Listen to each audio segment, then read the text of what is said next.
오늘은 교회가 창립 4주년이 되는 날입니다. 4년 전에 이곳에서 창립 예배를 드리고 그 전에 6개월 전에 또 저희가 기도 모임을 하고 했는데 벌써 4년이라는 시간이 흘렀습니다. 길다면 길고 짧다면 짧은 것 같은데요. 아무튼 지난 4년 동안 수고해 주신 여러분에게 다시 한번 감사의 마음을 전합니다. 우리 옆 사람에게 한번 창립 4주년 되고 그랬으니까 인사할까요? 수고하셨습니다. 한 번 더 인사할까요? 사랑합니다. 사랑한다는 인사는 별로. 오늘 창립 4주년을 맞이해서 어떤 이야기를 좀 나누면 좋을까 고민하다가 베드로라는 사람에 대한 이야기를 좀 나눠봤으면 좋겠다는 생각이 들었습니다. 특별히 베드로의 이야기 중에서 베드로가 마지막으로 예수님께서 베드로를 만나셔서 그에게 마지막 사명을 주시는 장면을 여러분과 함께 살펴보고, 또 베드로에게 주신 사명이 무엇인지, 또 그 사명대로 우리는 어떻게 살 수 있을지에 대해서 여러분과 몇 가지 고민해보고 함께 나누어 보는 시간들이 되었으면 좋겠습니다. 첫 번째로 오늘 보면 살펴보길 원하는 것은 예수님의 질문입니다. 17절 말씀을 다시 한번 보겠습니다. 17절 말씀을 다시 한번 읽어보았으면 좋겠습니다. 같이 읽겠습니다. 세 번째 이르시되 요한의 아들 시몬아 내가 나를 사랑하느냐 하시니 주께서 세 번째 내가 나를 사랑하느냐 하심으로 베드로가 근심하여 이르되 주님 모든 것을 아시오매 내가 주님을 사랑하는 줄을 주님께서 아시나이다. 예수께서 이르시되 내 양을 먹이라.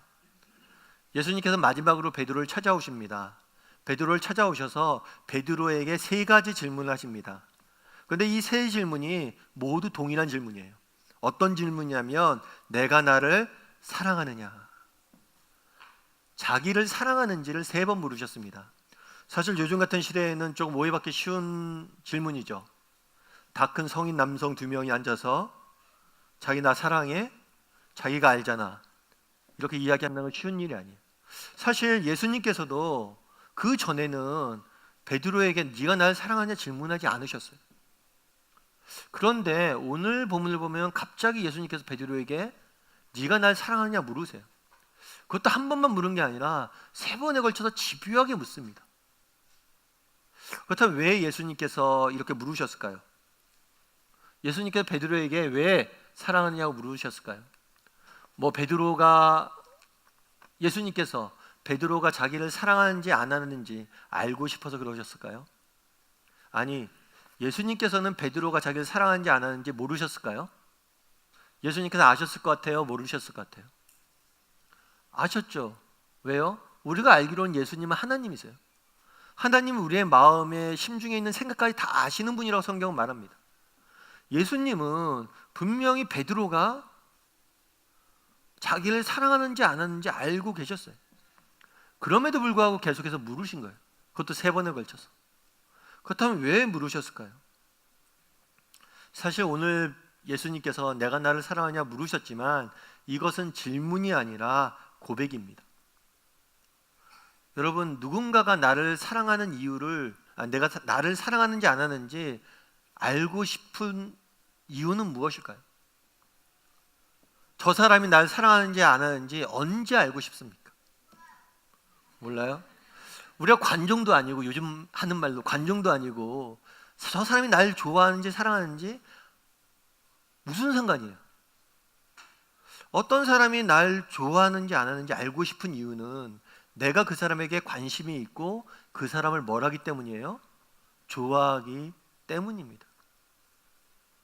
사실 우리도 그런 경우들이 있죠. 우리 자녀들에게 가끔, 우리 어린이 주일학교 아이들도 있는데 자녀들에게 가끔 미련한 질문을 부모가 할 때가 있어요. 어떤 질문이냐면 아빠가 좋아, 엄마가 좋아? 이런 거 묻죠. 우리 어린이 주일학교 아이들은 한 번도 안 들어봤나요? 이런 질문을? 아빠가 좋아, 엄마가 좋아? 묻습니다. 어리석은 질문이죠. 그런데 아빠가 좋아? 그런데 우리가 언제 아빠가 좋아, 엄마가 좋아를 묻습니까? 애가 형이랑 막 싸웠어요. 그 집안을 엉망진창을 해놨어요. 야야, 너희들 이렇게 엉망진창을 해놓으면 어떡해? 일로 와봐. 아빠가 좋아, 엄마가 좋아? 이렇게 묻지 않아요. 이렇게 묻지 않죠. 아빠가 좋아, 엄마가 좋아를 언제 묻냐면 아이가 사랑스러울 때가 있어요. 늘 우리 자녀들이 사랑스럽죠. 근데 정말 아이가 자랑스러울 때 알고 싶어요. 내가 얘를 너무 사랑할 때, 사랑이 딱 느껴질 때 얘도 날 사랑하는지, 날 좋아하는지 묻고 싶어. 사실은 그날에 예수님께서 베드로에게 내가 날 사랑하느냐 물었어요. 하지만 물은 게 아니에요. 고백이에요. 베드로야, 나는 널 사랑하는데 너는 어떠니? 라고 물으신 거예요. 그럼 왜 이렇게 물으셨을까요? 사실은 베드로는 실패자입니다. 베드로는 예수님이 십자가에 못 박히기 전날 밤에, 예수님께서 십자가에 못 박히기 전날 밤에 예수님을 배신했어요. 3번이나 예수님을 부인했어요. 예수님을 떠났어요. 예수님을 저주하고 떠났어요. 베드로에게는 그 마음속에 그 과거의 실패가 가져다 주는 상처가 있었어요. 자기는 더 이상 하나님 앞에 사랑받을 자격이 없다라고 느꼈을지 모릅니다. 그런데 그런 베드로에게 얘기하는 거예요. 베드로야, 네가 비록 실패하고 넘어졌지만 난 널 여전히 사랑한단다. 너는 어떠니? 사실은 그날에 이것은 질문한 게 아니라 뭘 한 거예요? 고백하신 거예요. 예수님께서 여전히 베드로를 사랑한다는 걸 알려주고 싶었던 것입니다. 베드로는 3년 동안 예수님을 쫓아다녔습니다. 그 3년 동안 쫓아다니면서 예수님이 베드로에게 꼭 알려주고 싶었던 이야기가 있어요. 그건 뭐예요? 네가 성공할 때나, 네가 실패할 때나, 넘어질 때나, 좌절했을 때나 난 항상 너를 뭘 한다는 거예요? 사랑한다는 거예요. 바라기는 우리 다음의 식구들도 이 사실을 기억했으면 좋겠습니다. 우리 하나님은 때론 내가 넘어져도, 때론 내가 하나님으로부터 도망쳐도, 때론 내가 하나님을 부인해도 여전히 하나님은 우리를 사랑하시고 우리를 아끼신다는 사실, 그 예수님의 사랑을 기억하고 그 사랑을 배워갈 줄 아는 우리 다음의 식구들이 되기를 주님의 이름으로 소원합니다. 그런데 예수님께서 이렇게 질문하신 또 다른 이유가 있어요. 그것은 뭐냐면 네가 고백하라는 거예요. 입을 열어 베드로가 고백하길 원하셨던 거예요. 사실 우리나라 사람들은 이 고백에 익숙치가 않습니다. 제가 한 번은 지방에 있는 어떤 목사님을 만났어요. 그 목사님 그러더라고요. 목사님, 저희 지방 사람들은 참 감정을 표현하기 익숙하지 않습니다. 그래서 가끔 제자훈련 같은 거 할 때, 남자 제자반 할 때 그런 숙제를 내준대요. 부인에게 꽃다발 선물하기. 그럼 이 남자 집사님들이 꽃다발 산답니다. 꽃다발 사는 것까지 잘해요. 근데 집에 딱 들어가는 순간 그 꽃다발을 신발장 위에 딱 올려놓고 아무 일 없었다는 듯이 그냥 들어가는 거예요. 그 다음날 아침에 묻습니다. 부인 집사님이, 여보, 저 꽃이 왜 있어 저기에? 그럼 이렇게 답한다고 그래요. 오다 주웠다. 그걸 어디서 줬습니까? 자기가 당신을 위해서 샀습니다라고 말해야 되는데 그 말을 못하는 거예요. 사실 오늘날 우리 사회 가장 큰 비극 중에 하나는 뭐냐면 고백하지 않는 것에 있을 수 있습니다. 예전 어떤 수기를 읽었는데 아버지에게 한 번도 사랑한다고 얘기하지 못해본 거예요. 이 아들이. 아버지가 병상에 누워있는데 이 아버지도 생을 살면서 한 번도 아들에게 사랑한다고 얘기해보지 못했던 거예요. 그래서 용기를 내서 이 아들이 사랑한다고 고백합니다. 그런데 그 말 한마디로 그동안 아버지와 아들과의 쌓였던 모든 감정들이 녹아내렸대요. 사랑하는 것, 마음으로 사랑하는 것에 멈추면 안 됩니다. 고백해야 돼요. 예수님을 사랑한다. 그래서 우리가 찬양도 하는 거예요. 예배도 드리는 거예요. 그날에 예수님께서 질문하십니다. 질문하신 이유는 한 가지예요. 나는 널 사랑하는데, 난 널 여전히 사랑한다는 걸 알려주기 원하셨어요. 또한 그냥 내가 널 사랑한다 말씀하시지 않으시고 질문하신 이유는 너도 이제 고백하라는 거예요. 입을 열어서 말하라는 거예요. 우리가 입을 열어 말할 때 그 사랑이 더욱더 굳건해지고 강해집니다. 바라기는 우리 다음의 식구들이 정말 입을 열어서 우리 예수님께 사랑을 고백할 수 있는 사람들이 되었으면 좋겠습니다. 뿐만 아니라 우리 사랑하는 가족들에게, 뿐만 아니라 사랑하는 사람들에게 정말 사랑한다 고백할 줄 아는 사람들이 되길 바랍니다. 그 고백이 우리를 지킬 거예요. 교회도 마찬가지입니다. 교회는 가장 중요한 교회, 오늘 교회가 창립된 지 4주년입니다. 교회의 가장 중요한 핵심은 뭐냐? 그건 예수님의 사랑이에요. 우리가 교회가 존재하는 이유도 예수님의 사랑 때문이고, 우리가 예수님의 사랑 때문에 이곳에 모여 있는 거예요. 따라서 교회는 늘 예수님의 사랑에 대해서 배우고, 배울 뿐만 아니라 뭘 해야 돼요? 고백해야 돼요. 고백할 뿐만 아니라 뭐예요? 세상에 그 사랑을 전해야 됩니다. 그것이 우리에게 주신 사명이에요. 그날의 베드로에게 주신 사명의 핵심은 무엇이냐? 네가 예수님의 사랑을 맛보아 알고 그것을 고백하고 그것을 전하는 사람이 되라는 거예요. 그래서 저희도 다음 교회도 처음 생겨났을 때부터 갖고 있던 비전이 있었습니다. 그건 뭐냐면 다음의 시작은 소명입니다 해서 우리가 선교적인 공동체가 되었으면 좋겠다. 달리 이야기하면 그리스도의 사랑을 늘 세상에 증거하는 교회가 됐으면 좋겠다라는 꿈이 있었어요. 그것이 우리 교회를 세우신 목적이다. 우리 교회를 세우신 목적은 그리스도의 사랑을 전하는 것이다. 단순히 입술로 예수님의 사랑을 전한 것뿐만 아니라 우리의 삶으로 고백하자, 우리의 삶으로 전하자. 그래서 세상을 섬기기 위해서 노력해 왔습니다. 이곳에 처음 개척 예배를 드렸을 때 우리가 필리핀 대학생을 그때부터 후원하기 시작했어요. 그리고 교회를 개척하고 6개월이 되지 않아서 이 지역사회를 섬기기 위해서 영어도서관을 개관을 했습니다. 그리고 탈북 청소년 학교를 섬기기 시작했고, 경기 여자 자립생을 섬기기 시작했고, 이웃사람 섬기기를 해갔습니다. 뿐만 아니라 정말 우리가 가진 재정의 3분의 1을 늘 세상을 위해 쓰고자 노력을 했어요. 처음에 교회를 개척하고 거의 가진 것이 없었습니다. 개척 멤버도 없었고 모아놓은 그런 것들도 없었고, 그래서 부족했어요, 많이.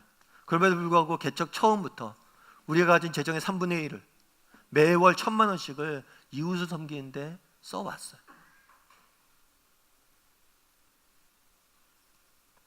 왜 그렇게 우리가 해왔습니까? 결국에 교회를 세우신 목적은 무엇입니까? 예수님의 사랑을 알고 예수님의 사랑을 고백하고 예수님의 사랑을 전하는 거예요. 우리 다음에 교회가 앞으로도 이 사명을 잊지 않았으면 좋겠습니다. 우리를 이곳에 모이게 하신 것은 무엇 때문에, 모인 이유는 무엇입니까? 예수님의 사랑 때문입니다. 우리가 이곳에서 해야 될 일은 무엇입니까? 예수님의 사랑을 고백하고 그것을 전하는 겁니다. 우리 다음 교회가 정말 주님이 오시는 그날까지 예수님의 사랑을 세상에 전할 줄 아는 그런 교회가 되기를 주님의 이름으로 소원합니다. 이제 두 번째로 베드로의 답변에 대해서 한번 살펴봤으면 좋겠어요. 예수님께서 물으셨어요. 너는 나를 사랑하느냐 물으시자 베드로는 이렇게 답합니다. 내가 주님을 사랑하는 줄 주님께서 아시나이다. 내가 주님을 사랑하는 줄 주님께서 아시나이다. 사랑한다는 거예요? 안 한다는 거예요? 베드로가 지금 사랑한다는 거예요? 안 한다는 거예요? 사랑한다는 거예요. 그런데 뭐가 붙어요? 단서가 붙어요. 어떤 단서가 붙어요? 주님께서 아신다라는 단서가 붙여요. 왜 이런 단서를 붙여놨을까? 우리는 여기서 중요한 변화 하나를 발견할 수 있습니다. 그것은 뭐냐면 베드로에게 나타난 변화예요. 베드로가 예수님과 마지막에 예수님이 십자가에 돌아가시기 전날 제자들과 함께 모여서 저녁 식사를 먹었어요. 저녁 식사를 하시면서 예수님께서 그런 얘기를 합니다. 야, 그런데 너희 중에 한 명이 나를 배신할 거야. 그걸 말씀하세요. 그 말을 했을 때 베드로는 뭐라고 이야기하냐면 이런 이야기를 합니다. 요한복음 26장 33절인데요. 다 같이 한번 읽어봤으면 좋겠습니다. 같이 읽겠습니다. 베드로가 대답하여 이르되 모두 주를 버릴지라도 나는 결코 버리지 않겠나이다. 베드로가 얘기해요.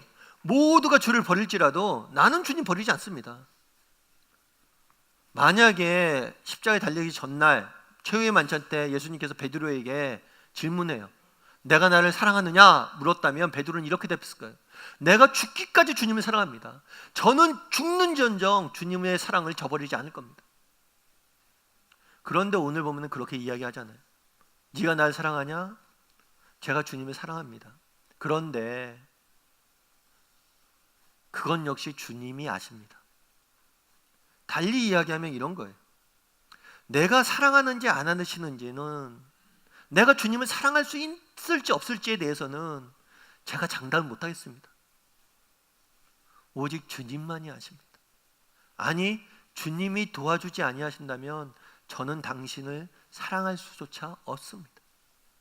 베드로는 자기에 대한 이해, 자신에 대한 지식조차도 그 원천을 누구에게 맡기는 거예요? 나를 아는 하나님에 대한 지식, 하나님의 지식에 맡긴 거예요.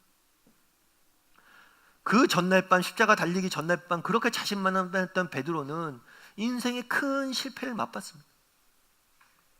그리고 무엇을 느꼈어요? 정말 누구를 사랑한다는 게 쉬운 일이 아니구나. 내 힘으로 할 수 있는 것이 아무것도 없구나.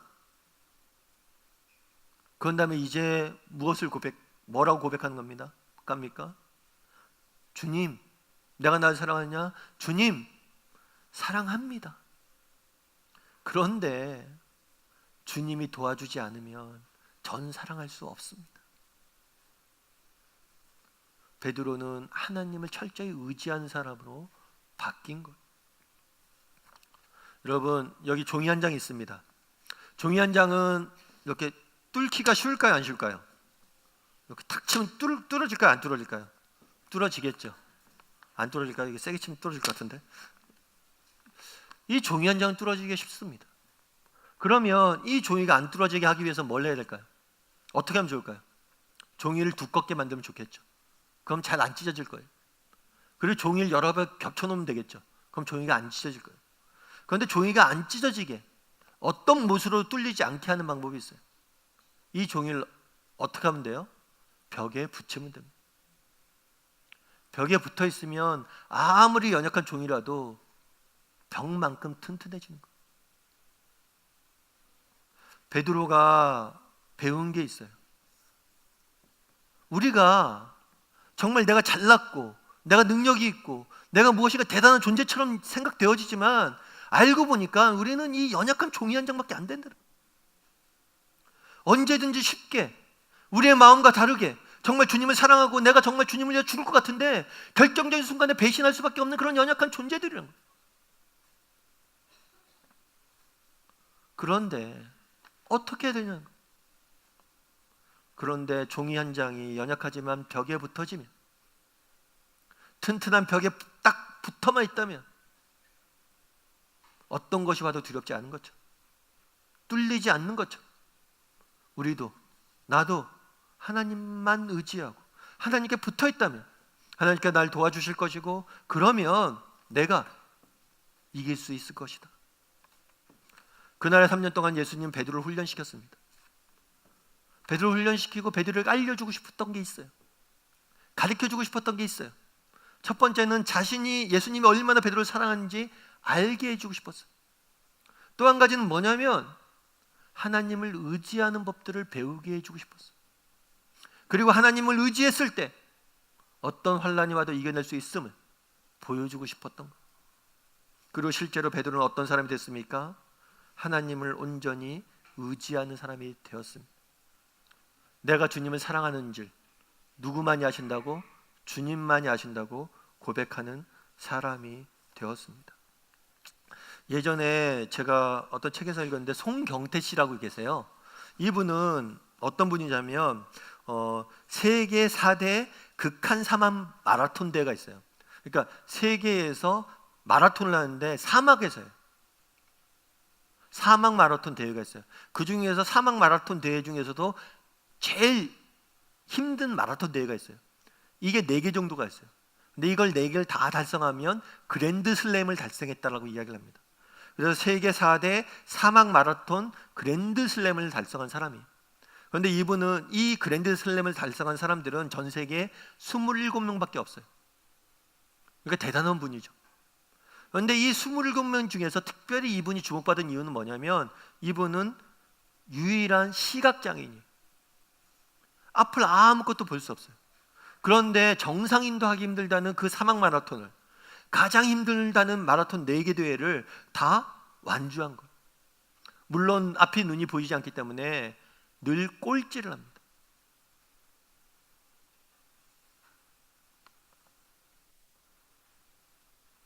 그래서 그런 얘기를 했어요. 왜 이렇게 앞도 보이지 않는데 사막 마라톤을 합니까? 그랬더니 이분이 그러더라고요. 이분이 군대에 있을 때 수리탄 사고가 났어요. 그래서 눈이 실명이 됩니다. 앞을 못 보게 된 거예요. 인생의 절망감에 빠졌죠. 절망감에 빠져 있는데 이대로는 살 수 없다, 이런 마음이 들었대요. 그래서 사막 마라톤을 소식을 듣고 도전하게 됐어요. 이렇게 힘든 일을 내가 해낼 수 있다면 나머지 일들도 해낼 거다 하고 그걸 한번 도전해 본 거예요. 그렇게 시작해서 사막 마라톤을 했던 겁니다. 근데 사막 마라톤 중에서 가장 힘든 코스가 어디냐면 칠레에 있는 아카타마 사막이래요. 여긴 왜냐하면 사막이 모래가 아니라 소금 사막이에요. 그래서 소금이 바다에 깔려 있어요. 굵은 소금이. 그래서 넘어지면 이 소금의 날카로운 면에 찔려요. 그래서 시각장애인의 입장에서는 이곳을 도저히 갈 수가 없어요. 그런데 이분이 이곳을 완주를 합니다. 그래서 어떻게 완주할 수 있었습니까? 그랬더니 그 얘기를 하더라고요. 제 막내 아들 때문입니다. 그 사막 마라톤에 막내 아들이 같이 갔었어요. 막내 아들이 손을 붙잡고 간 거예요. 그런데 이 송경택 씨라는 분이 그러더라고요. 자기가 이상하게 사막 마라톤 여기가 소금 사막이고 바닥이 껄끄럽고 그래갖고 발이 많이 상하고 아프다고 하는데 편한 거예요. 길이 너무 이상하다 생각했대요. 나중에 알았는데 그 소금난 힘든 길은 아들이 다 간 거예요. 아버지 가는 길을 다 치워준 거예요. 그래서 아들이 다리가 크게 다칩니다. 그래서 아들은 결국에 쩔뚝거리면서 아들은 쩔뚝거리고 아버지는 앞을 보지 못하고 두 사람이 이렇게 걸어가는 모습이 사진에 나온 적이 있어요. 가장 감동스러운 사진으로. 정말 우리는 앞을 보지 못하는 그런 시각장애인처럼 연약한 존재일지 모릅니다. 하지만 우리와 함께 걷는 분이 계세요. 우리의 손을 붙잡고 우리 앞길을 먼저 헤치시고 일하시는 분이 계세요. 그분을 의지하는 법들을 배우길 원했던 것. 바라기는 우리 다음의 식구들이 정말 우리와 함께 하시는 하나님을 의지하는 법들을 배웠으면 좋겠습니다. 우리를 위해서 십자가에 죽기까지 우리를 사랑하시던 그분이 오늘 나와 동행할 것이고 정말 나보다 앞서 나가서 험한 길을 평탄케 하실 것이고 내 앞길을 인도하실 거예요. 그런 믿음을 가지고 또 늘 하나님을 의지할 줄 아는 저와 여러분이 되기를 주님의 이름으로 소원합니다. 그런데 하나님께서 우리는 모든 연약한 존재예요. 그런데 하나님께서 우리의 연약함을 극복할 수 있게 우리를 돕기 위해서 하나님이 하시는 일이 있어요. 그것은 뭐냐면 하나님께서 우리에게 하나님을 의지하는 법들을 배우게 하십니다. 그리고 또 한 가지는 하나님께서 하시는 일은 뭐냐면 사람이에요. 오늘 요한복음에 나오지 않지만 이후에 사도행전을 보면 하나님께서 베드로에게 요한이라는 사람을 붙여줍니다. 그래서 요한과 늘 동역을 해요. 그 이후에 베드로에게 바울이라는 사람을 붙여줘요. 그래서 늘 사람을 붙여서 그 빈 공간을 나의 부족함들을 채우게 합니다. 아까 송경태 씨 이야기처럼 나는 앞이 보이지 않는 사람입니다. 하지만 내 옆에서 쩔뚝거리면 누가 걸을 수 있는 그 사람이 있을 때 우리는 완주할 수 있어요. 그래서 하나님께서 우리의 연약함에 대안으로 주시는 게 뭐냐? 사람입니다. 저희가 교회를 개척하면서 가졌던 비전 중에 하나가 뭐냐면 조각보 공동체예요. 조각보 공동체. 우리가 오른쪽에 늘 달려있는 저 십자가는 그냥 저희가 볼 수 있는 십자가는 아니죠. 저기는 조각보를 상징해 놓은 거예요. 조각보는 뭐냐면 지금 많이 쓰지 않는데 조그만 천 쪼가리를 모아서 엮어서 이불이나 천을, 보자기를 만든 거예요. 작은 천 하나, 버려진 천들을 모아서 꼬매서 하나가 되는 거예요.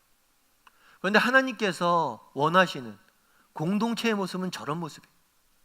한두 사람이 만들어가는 공동체를 원하지 않으세요. 아니, 하나님이 말하는 하나님 나라는 우리 모두가 참여했을 때 완성이 되는 거예요. 저 조각보는 단 한 조각도 비어있다면 이룰 수가 없습니다. 하나님 나라도 마찬가지란 거예요. 그래서 우리 모두가 정말 서로가 서로에게 대안이에요. 우리의 약함에 대하는 서로가 되는 거예요. 그래서 우리 모두가 한 조각부가 되어서 정말 모두가 서로가 서로를 섬기고 각자가 빈자를 채워가면서 정말 하나님의 공동체를 이루고자 하는 꿈들이 있었습니다. 바라기는 우리 다음의 식구들이 정말 앞으로도 이런 공동체를 꿈꿨으면 좋겠습니다. 우리 모두가 주인, 정말 우리 모두가 정말 단 한 사람도 예외 없이 교회에서 꼭 필요한 내가 맡겨진 한 조각을 이루는 정말 아름다운 공동체가 되는, 그래서 우리 인간의 실패에 대한 하나님이 대안으로 주신 사람, 공동체, 그것들 이루어가는 우리 다음 교회가 되기를 주님의 이름으로 소원합니다. 마지막으로 살펴보기로 하는 것은 예수님의 명령이에요. 내가 나를 사랑하냐 물었습니다. 그러니까 베드로가 근심하면서 이렇게 얘기해요. 내가 주님을 사랑하는지 주님이 아십니다. 그러자 마지막에 예수님께서 뭐라고 얘기하냐면 내 양을 먹이라 라고 이야기합니다. 내 양을 먹이라. 예수님께서 베드로를 부를 때는 두 가지 이미지를 주로 쓰셨어요. 하나의 첫 번째 이미지는 뭐냐면 어부의 이미지고, 두 번째 이미지는 목자의 이미지예요. 처음 베드로를 만나시고 베드로를 부르실 때 뭐라고 그러냐면 네가 나를 따라오너라. 네가 사람을 낚는 어부가 될 것이다. 네가 물고기를 잡는 어부인데 이제 물고기를 잡지 않고 사람을 낚는 어부가 될 것이다. 해서 사람을 낚는 어부가 되라고 부릅니다. 그 다음에 맨 마지막에 예수님께서 베드로에게 마지막 사명을 주시는데 뭐라고 주시냐면 내 양을 먹이라. 내 양을 먹이라 할 때 이 양은 예수님이 실제로 기르던 양이 아니에요. 예수님의 사람들을 네가 먹이라는 거예요. 베드로에게 주셨던 사명은 한 가지입니다. 처음 부를 때부터 시작해서 마지막 떠날 때까지 일관되게 주신 사명은 뭐예요? 사람을 세우라는 거. 사람을 세우는 것.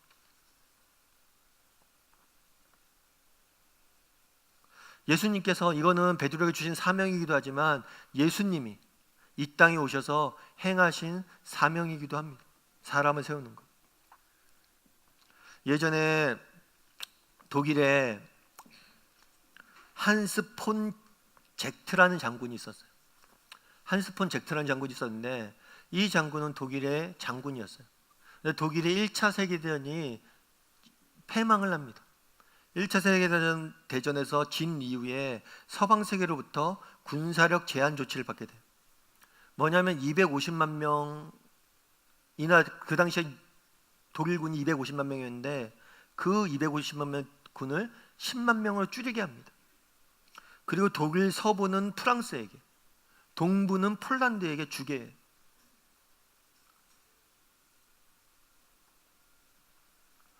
군사력이 25분의 1로 줄었습니다. 그리고 땅도 많은 땅을 다른 나라에게 뺏겼어요. 독일이 이제 망하게 된 거죠. 그때 이 장군이 꿈꿨던 게 있어요. 이 장군이 뭘 꿈꿨냐면 사람을 키워야겠다. 이 장군이 국방부 장관이 된 다음에 장교를 키웁니다. 사람을 키워요. 그래서 이 사람들이 나중에 2차 세계대전 때 독일의 중요 전쟁들을 승리를 이끄는 장군이 돼요. 사실 2차 세계대전을 일으킨 독일을 우리는 칭찬할 수 없습니다. 그들은 정말 인류 역사상 가장 악한 일들을 행했어요. 그런데 그들이 악하고 그들이 잘못됐는데 그들의 방법은 맞았던 거예요. 그들은 뭘 했던 거예요? 사람을 세웠던 거예요.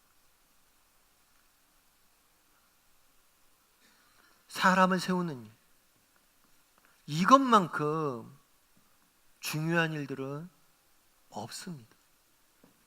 예수님도 마찬가지예요. 예수님께서 이 땅에 오셔서 하신 일은 무엇이 있을까요? 예수님께서 이 땅에 오셔서 하신 일들이 별로 없어요. 처음에 제자를 부르시고 12명의 제자를 부르시고 한 70명 정도 그 사람들 훈련시킨 게 다예요. 예수님은 세운 교회가 없습니다. 예수님은 어떤 제도도 만들지 않았어요. 예수님은 어떤 조직도 만들지 않고 어떤 전도 방법도 알려주지 않았고 어떤 운동도 조직하지 않았어요. 예수님이 오직 한 것은 사람들만 세웠습니다. 특별히 이 사람들은 어떤 사람들이었어요? 주로 어부, 배우지 못한 지방에 있는 내세울 학력도 내세울 재력도 없는 그냥 못 배운 사람들이, 그 사람들 훈련시켰어요. 그런데 그 결과 어떻게 됐습니까? 그 당시 기독교인들을 로마가 싫어했어요. 그래서 로마에서 기독교인들 붙잡아서 사자굴에 넣었습니다. 다 죽였어요. 그런데 300년 만에 로마가 기독교인에게 항복합니다. 어떻게 그 위대한 로마가 기독교인에게 항복합니까? 예수님의 전략이 맞은 거예요. 정말 예수님께서 훈련시킨 사람들, 그 사람들이 또 다른 사람들 세웠고, 그 사람들이 또 다른 사람을 변화시켰고, 그러면서 그 사람들 통해서 로마가 변화됐던 거예요. 지난주에도 말씀드렸지만 중국에 마오쩌둥이 문화혁명을 하면서 기독교를 탄압했어요. 근세기의 가장 큰 탄압이었다고 이야기합니다. 그래서 마오쩌둥이 기독교를 탄압해서 그런 얘기를 했어요. 다시는 중국에서 기독교를 볼 수 없을 것이다. 그리고 굉장히 기독교 탄압을 합니다. 그 현장에 있었던 사람이 한 명 있었어요. 그 사람이 어떻게 기독교인이 탄압받았는지, 그럼에도 불구하고 어떻게 기독교인들이 여전히 중국에서 영향력을 미치고 있는지에 대해서 책을 썼어요. 그게 붉은 하나님이에요. 그런데 저 책은 믿지 않는 사람이 쓴 책이에요.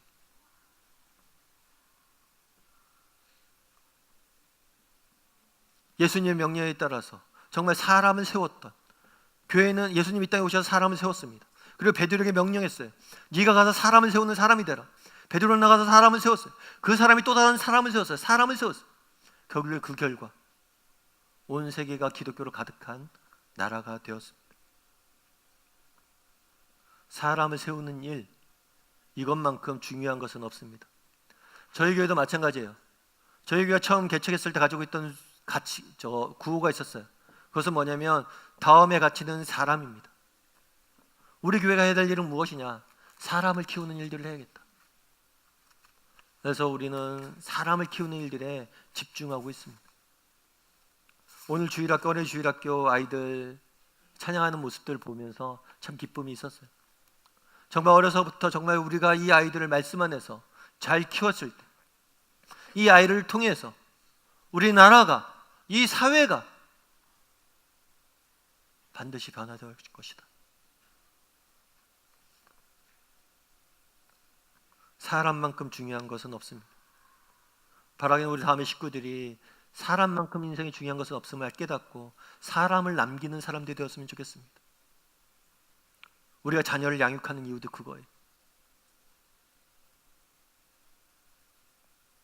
다음 교회가, 우리 다음의 식구들이 정말 사람을 세우는 일에 늘 앞장서서 정말 주님이 마지막으로 남기신 명령에 따라 사람을 세워가는 교회로 앞으로 계속해서 정말 세워져 가기를 주님의 이름으로 소원합니다.